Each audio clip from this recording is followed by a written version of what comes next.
To supply the conveniences for modern living, the products we create and build grow ever more complex. Today's automobile, for example, may call for as many as 14,000 parts. And each part must be as precise as thousands of pairs of hands and eyes and thousands of human brains can make it, if the final product is to be just about trouble-free. No one plant or single factory can make all the many kinds of parts. It takes thousands of separate suppliers.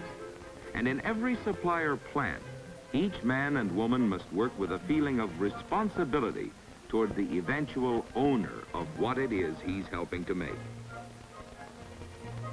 On the conscientious contributions of every single one of them depend the success and reliability of what is made by others and the satisfaction of all the others who use them.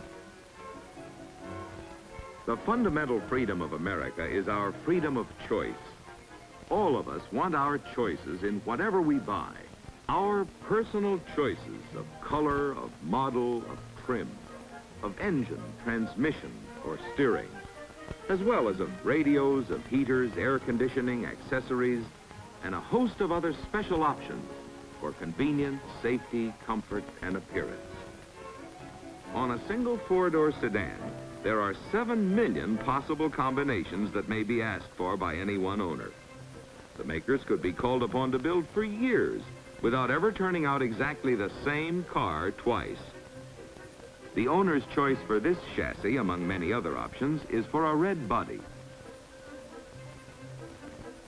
The first show of color is in the wheels, while the body of the right shade must be on its way already from the body plant a quarter of a mile off.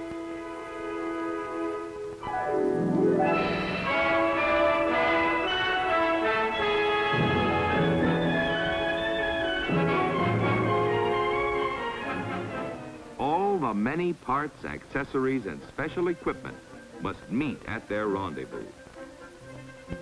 The call is for individual choices, for custom service on a mass production basis. And the response must be a fine accomplishment of meeting individual needs and personal tastes in terms of millions of individuals. Modern assembly is timing and teamwork as well as organization.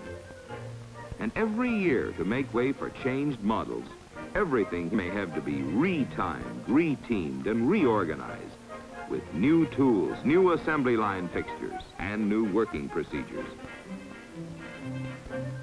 And just as all the parts that must fit together must be there at the right time from thousands of plants all over the country, so from all over the country and all over the world come the people who put them together for other people in thousands of different places. Giant teams of working people all fitting together. Tens of thousands of people, all different in ability, in degree of interest, in each day's varying enthusiasm for the job, differing in understanding and in their pride of workmanship, different in age, in skill, in length of experience, and in the way you feel from day to day, presenting human problems which are challenges to quality control. The best of us may occasionally make a mistake. The best of tools may call for adjustment. So in the all-American game of making things for ourselves and others, there must be catchers as well as pitchers. The inspector's job is to catch any slip and eliminate it from the finished product. The performance you get out of whatever you buy, the long time you can use and enjoy it, the pride you can take in it, depend not only on the engineers who design it and the men who make it, but also on the painstaking, conscientious vigilance of the quality control inspector who checks and double checks all along the way.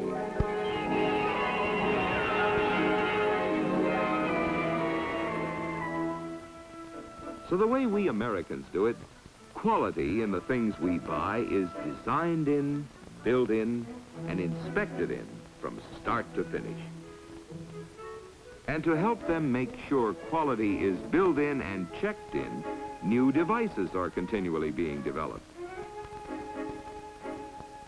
This machine automatically checks dimensions to a 10,000th of an inch. A part deliberately made too small is put into the machine as a test of its efficiency. Out it goes. When products were simpler years ago, inspectors were few and far between. But in these days, with more complicated things to put together, inspectors are many, and inspectors are important. And even after a product has passed all the factory tests, it still must meet the approval of the conscientious dealer who sells it. For in his turn, the reliable dealer places his own pledge of quality on everything he sells. He knows that the user finally dips on the dealer's own fidelity.